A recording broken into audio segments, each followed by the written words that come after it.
गाव चिखला, जिल्हा बुलढाणा. जी माती छत्रपती शिवरायांच्या मामे गाव म्हणून ओळखली जाते, त्याच मातीमध्ये छत्रपती शिवरायांचा पुतळा नकोसा झाला. म्हणून काही लोकांनी इतका वाद निर्माण केला, की माता भगिनींच्या अंगावरचे कपडे फाटेपर्यंत त्यांना मारलं. त्यांचा पाय मोडून अक्षरशः पाय सुजला, इतकी त्यांना मारहाण केली. नखं वरबाळले, रक्त काढलं नखं वरबाडून आणि छोट्या मुलाचं अपहरण करून त्याच्या आईपासून त्याला दूर नेऊन ठेवलं. ह्या गोष्टी कुठे तर जी भूमी छत्रपती शिवरायांचं मामेगाव आहे, अशा बुलढाणा जिल्ह्यामध्ये घडते. म्हणजे जिथं छत्रपती शिवरायांचं बीज निर्माण झालेलं आहे, जिजाऊ, आई जिजाऊंमुळे छत्रपती शिवराय या महाराष्ट्राला मिळाले आणि या महाराष्ट्र भूमीमध्ये आज छत्रपती शिवरायांचा पुतळा तुम्हाला नको झालेला आहे. का नकोसा झालेला आहे? तर ते सांगतात, की छत्रपती शिवराय ज्या जाती समूहाचे आहेत, आम्ही त्या जातीचे नाहीत म्हणून आम्हाला नको आहे. का नाही? छत्रपती शिवराय या मातीमध्ये जन्मले म्हणून तुमच्या बायकांच्या कपाळाला आज कुंकू दिसतंय. नाहीतर आज तुमच्या बायकांच्या कपाळाला कुंकू नसतं आणि तुमच्या कमरेला करदुडे नसते. हे जे आहे ना आज कुंकानं सौंदर्य नटलेलं बायकांचं, ते छत्रपती शिवरायांमुळे आहे. आणि तरी सुद्धा आज तुम्हाला छत्रपतींचा पुतळा गावामध्ये नकोसा झाला. याच्याही पुढे जाऊन ते समूह सांगतो, की आम्ही हा पुतळा नागराला बांधूत आणि ओढ्यामध्ये नेऊन टाकूत. बापरे! म्हणजे आता तर यांनी मजलच गाठली अक्षरशः. जे छत्रपती शिवरायांनी महाराष्ट्र भूमीचं रक्षण केलं, मग या महाराष्ट्र भूमीत काही एका जातीचे लोक राहतात का? एका धर्माचे लोक राहतात का? अरे या महाराष्ट्र भूमीमध्ये कितीतरी जाती आणि धर्माचे लोक आहेत, ज्याचा तुम्हाला विचारही करता येणार नाही. असे अनेक जाती समूह आहेत, की जे तुम्हाला माहित सुद्धा नाहीत. अशा छोट्या मोठ्या समूहातले, कुटुंबातले, धर्मातले लोक आपापल्या धार्मिक परंपरा बाळगणारे, त्यांना त्यांच्या धर्माचं स्वातंत्र्य दिलं, पण रक्षण मात्र छत्रपती शिवरायांनी या महाराष्ट्र भूमीचं केलं.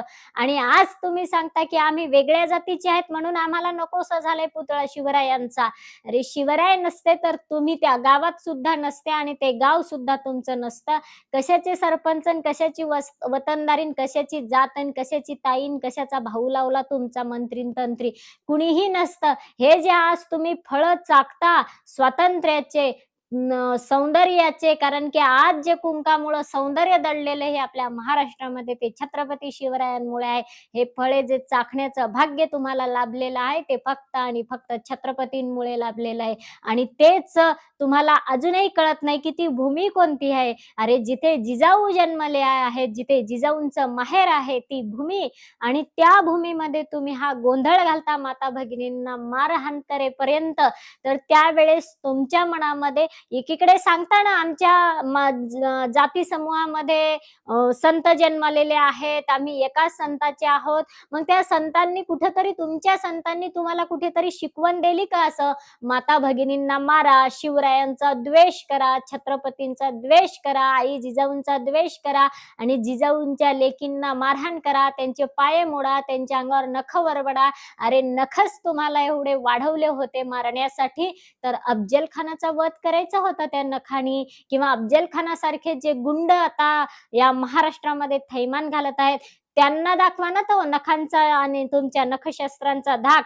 ज्याप्रमाणे छत्रपतींनी वाघनखांच्या साह्याने कोथळा काढला दुश्मनांचा, तसे इतके काही गुंड वाढलेत ना या महाराष्ट्र भूमीमध्ये. त्यांना जरा धडा शिकवायचा होता त्या नखांनी. हा कुठल्या जातीचा पराक्रम लावलाय जे नखाच्या साह्याने माता भगिनींना वरबडून काढतात? हा कुठला समुदाय आणि कोणत्या संतांनी शिकवले हे असा पराक्रम? याला पराक्रम म्हणत नाहीत. याच्याही पुढे जाऊन गावाचे सरपंच सांगतात, की ज्याप्रमाणे त्या ताईला सांगतात, ज्या ताईला मारहाण केली त्या ताईला, की ज्याप्रमाणे संतोष भाऊ देशमुखांची दशा केली आम्ही, जसं मारलं तसं तुला मारू आणि तीच गती तुला देऊ. म्हणजे म्हणजे तुम्ही एक सर्टिफिकेट आलं काही तुमच्याकडे लोकं मारायचे आणि संतोष भाऊ देशमुखांचं उदाहरण द्यायचं, दाखला दाखवायचा, की असं करू आम्ही. म्हणजे तुमच्याकडे आता उदाहरण तयार झाले. आम्ही कसं मारू? तर उदाहरणार्थ असं मारू. जसं संतोष भाऊंना मारलं तसं मारू. म्हणजे तुम्ही आता उदाहरण वापरत आहेत प्रत्येकांना मारण्यासाठी.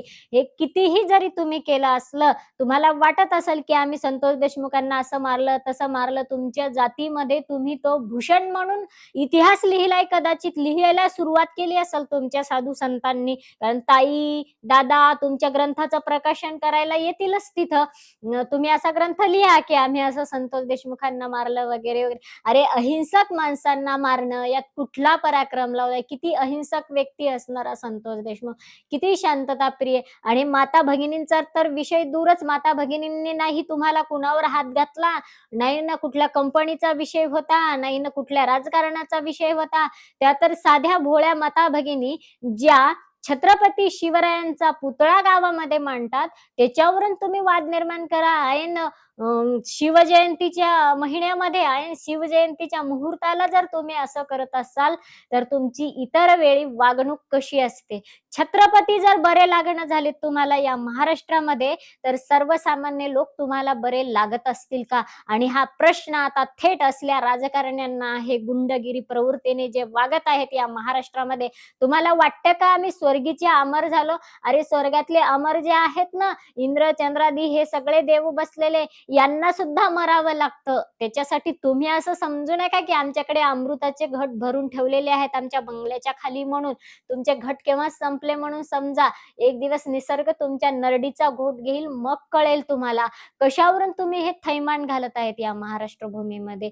अरे 18 पगड जातींसाठी लढून स्वराज्य निर्माण केले या महाराष्ट्रासाठी. स्वराज्याचं नुसतं स्वराज्य नाही तर महाराजांनी सांगितलं नुसतं स्वराज्य असून चालत नाही, तर ते सुराज्य आणि सुशासन असलं पाहिजे.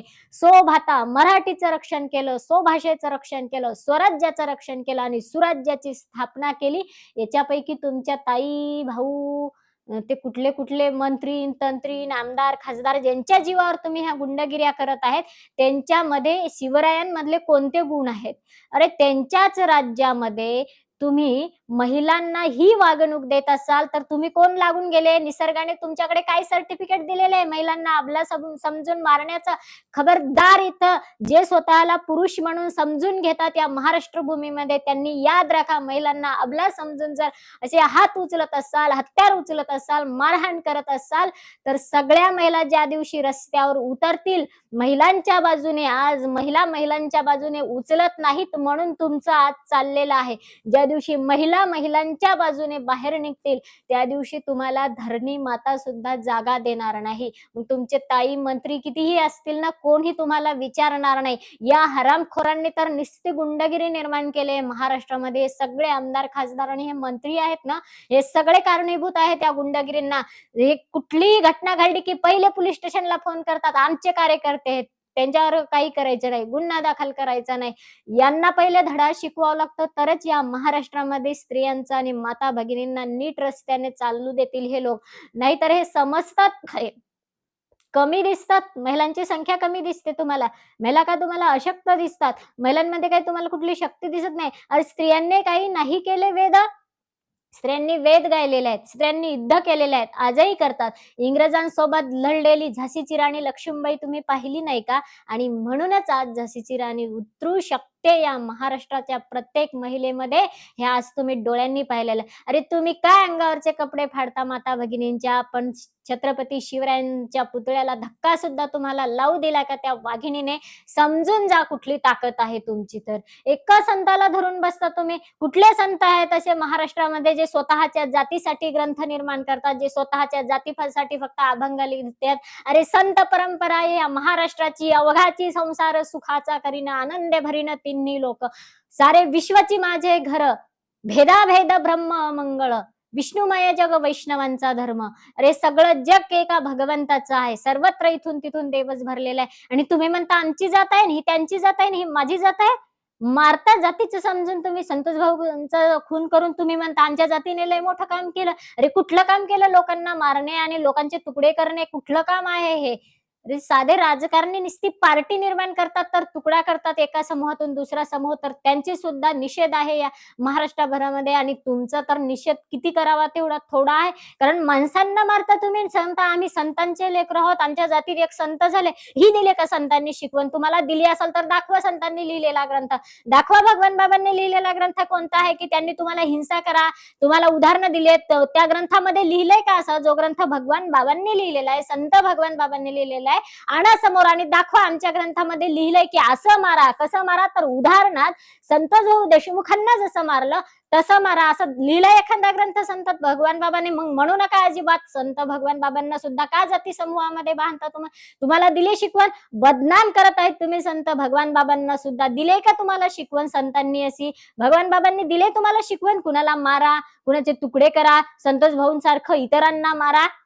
का बदनाम करतात? यानंतर संत भगवान बाबाचं नाव जातीशी बांधू नका, याद राखा.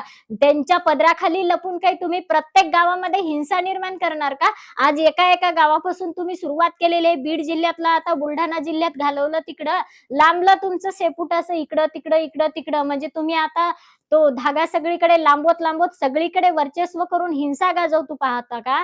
आणि मग जर इथे तुम्हाला जर जातीवरून असं करायचं असेल, जातीमध्ये शिवरायांना बांधायचं असेल, तर मग शिवरायांना मानणारे मावळे ना एका जातीत नाहीत, हजारो जातीमध्ये पडलेले आहेत तिथे.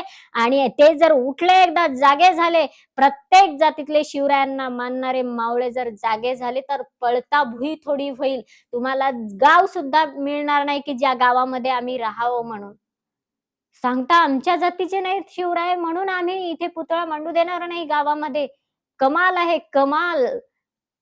मग कुंकू पण लावू नका ना आज कपाळाला. जे छत्रपती शिवरायांमुळे तुमच्या कपाळाला आज कुंकू लागतंय, ते कुंकू पण लावू नका. कारण म्हणा मग की छत्रपती शिवरायांमुळं हे कुंकाचं रक्षण झालेलं आहे, ते आमच्या जातीचे नाहीत शिवराय म्हणून आम्ही लावणार नाही कुंकू. आहे तुमच्यामध्ये हिंमत असं म्हणण्याची? आणि आहे हिंमत तुम्हाला करंटे कपाळ ठेवण्याची?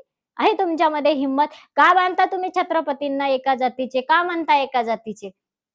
अरे प्रत्येक माणूस कुठल्या जातीमध्ये जन्माला आला म्हणून त्याचं कर्तव्य ठरत नाही काय आहे, तर तो कसा वागला आणि कोणतं कर्तव्य बजावून गेला यावरून त्याचं श्रेष्ठत्व ठरतं.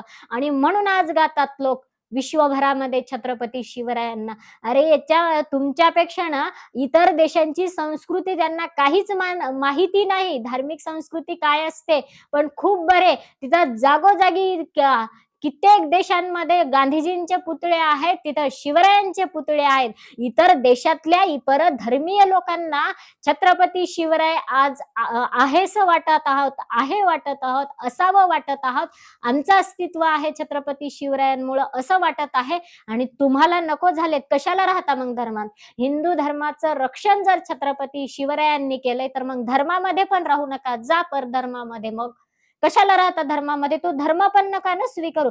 छत्रपती शिवरायांचा जर पुतळाच नको आहे, तर त्यांचा धर्म सुद्धा नका घेऊ. मग धर्माच्या बाहेर पडा तुम्ही. इतकी जर हिंमत होते तुमची, छत्रपती शिवरायांच्या पुतळ्याला तुम्ही ओढ्यामध्ये नेऊन टाकतो म्हणता, इथपर्यंत हिंमत होते म्हणल्यानंतर ह्या मंत्र्या तंत्र्यांची किती ताकद तुमच्या पाठीमागे आहे याच्याहून कळालं. आणि ह्या मंत्र्या तंत्र्यांची शिकवण आणि यांची लायकी आणि यांची योग्यता सुद्धा कळाली आज उभ्या महाराष्ट्राला, की यांच्या पोटामध्ये किती नीच विचार आणि किती प्रदूषण भरलेले हे असल्याच्या, किती गंदगी भरलेली यांच्या पोटामध्ये. यांचे साधू संतांविषयी, महात्म्यांविषयी आणि महाराजांविषयी असे जर विचार असतील, तर हे किती लायकीचे आहेत, कोणत्या योग्यतेचे आणि कोणत्या पात्रतेचे आहेत, हे आज छोट्या छोट्या चिमुकल्या बालकांना सुद्धा कळालेलं आहे. तुम्ही बालकांना सुरक्षित ठेवणार, ते काही ते काय आहेत? त्यांना काय माहित आहे तुमच्या दंगली, तुमच्या जाती, तुमचे पंथ, तुमचे धर्म? छोट्या बालकांना काय माहित आहे? तरी पण तुम्ही त्यांचं अपहरण करता.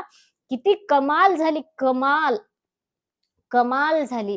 तुमच्या जिल्ह्यात तुमच्यातले जे संत आहेत ना, ते कीर्तन करणारे, लाली लिपस्टिक आणि त्याच्यानंतर ते रथात वगैरे फिरणारे, त्यांना एक करा, कृपा करून त्यांच्या समोर साष्टांग दंडवत घ्या आणि त्यांना म्हणा एकदा आम्हाला सद्बुद्धी शिकवा, आम्हाला धर्म शिकवा, आम्हाला रामायण शिकवा, आम्हाला महाभारतामध्ये काय आहे, काय व्यापकपणा दडलेला आहे महाभारतामध्ये. महाभारत ह्या देशाचं नाव काय? महाभारत. नुसतं भारत नाही, महाभारत आहे.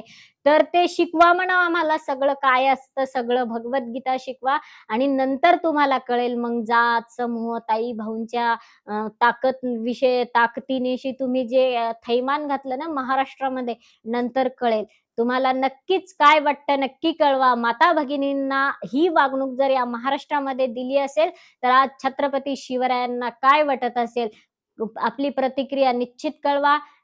कमेंटमध्ये जय जिजाऊ, जय शिवराय लिहायला विसरू नका. जय हिंद, जय जिजाऊ, जय शिवराय.